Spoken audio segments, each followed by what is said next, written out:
Hello, Cupcake. Ah, it's hapon na ng Friday. Malapit na ako umuwi para sunduin si Jun. Pero nandito ako sa conference room namin na katatapos lang ng conference namin. So I promised, ipapakita ko sa iyo yung dating katabing building namin na hinuhukay nun. So, kung pupunta ka dito, ito yung building namin. Yung bintana, tapos ito na yung dating sa ilalim, nakikita mo, di ba? Di ba nandun tayo, tinitingnan natin yung hinuhukay nilang yun. Ngayon, ito na yung nagawa nila. Ayun, nandun pa yung mataas na crane na tawag yan is Derek Crane. Nandun pa yan, natatanda mo yan. Ayun yung katabing building. At ito na yung natapos nila. So, siguro almost a year na yun, di ba? So, in 1 year, natapos na nila yung structural.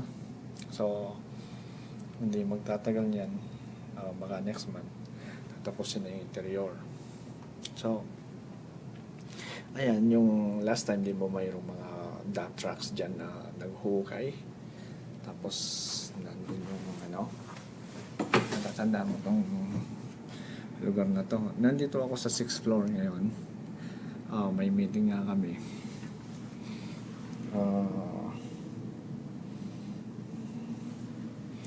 Tapos kahit pagod at konting may papakita lang sa'yo, may time pa naman ako para gawin to. So ayun, ayun yung kapit building, tapos ito yung ginagawa na. So